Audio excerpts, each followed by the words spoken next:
Video ini dibuat untuk memenuhi tugas ujian praktek kimia, yaitu praktikum sederhana dengan menggunakan bahan-bahan di sekitar. Pada kesempatan kali ini, aku melakukan praktikum pembuatan koloid pada agar-agar. Terdapat 4 poin hal yang ingin aku sampaikan pada video kali ini. Yang pertama yaitu alat dan bahan, kedua proses pembuatan, ketiga pembahasan, dan yang terakhir adalah kesimpulan. Jadi simak videonya sampai akhir ya. Pembuatan koloid agar-agar oleh Eko Setio Prayugi, absen 9, kelas 12 MIPA 2. Alat dan bahan. Alat pertama yang dibutuhkan adalah panci, kemudian centong, dan cetakan agar-agar. Berikut adalah bahan-bahan yang diperlukan, yaitu air, agar-agar bubuk, serta gula. Proses pembuatan. Proses yang pertama adalah masukkan air ke dalam panci, kemudian masukkan agar-agar bubuk ke dalam panci yang sudah berisi air, lalu tambahkan gula sesuai selera. Selanjutnya hidupkan kompor dan masak agar-agar di api sedang serta diaduk sampai mendidih.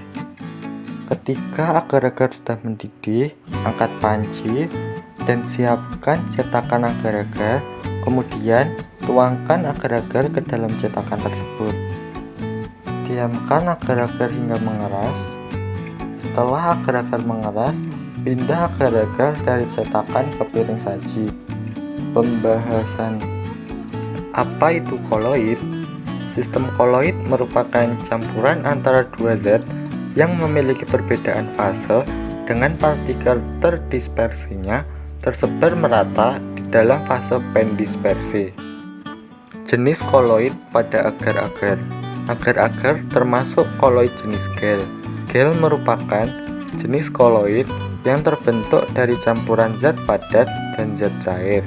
Gel terbentuk karena fase terdispersi mampu mengadsorpsi medium pendispersinya.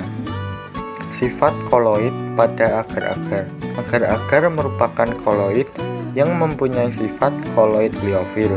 Koloid liofil adalah koloid yang mengadsorpsi atau menyerap cairan sehingga terbentuk selubung di sekeliling koloid.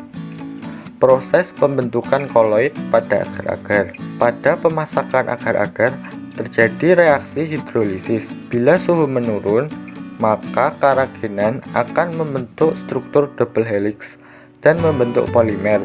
Dan apabila penurunan suhu terus berlanjut, maka polimer ini akan terikat saling silang secara kuat, dan dengan makin bertambahnya bentuk helix akan terbentuk agregat yang membentuk gel yang kuat. Kesimpulan. Mengapa agar-agar merupakan koloid? Agar-agar disebut koloid karena dalam proses pembuatannya terbentuk struktur gel yang tercipta karena ketika dipanaskan di dalam air, molekul agar-agar dan air bergerak bebas, kemudian saat didinginkan, molekul-molekul agar-agar merapat satu sama lain, memadat, dan membentuk kisi-kisi yang mengurung molekul-molekul air, sehingga terbentuklah sistem koloid padat dan cair. Pada sistem koloid ini, yang menjadi fase terdispersi adalah air, dan yang menjadi fase pendispersi adalah molekul agar-agar. Itulah hasil praktikum pembuatan koloid agar-agar yang telah dilakukan. Terima kasih telah menyaksikan sampai akhir, dan jangan lupa selalu dukung channel ini dengan cara klik tombol subscribe, like, serta komen di video ini.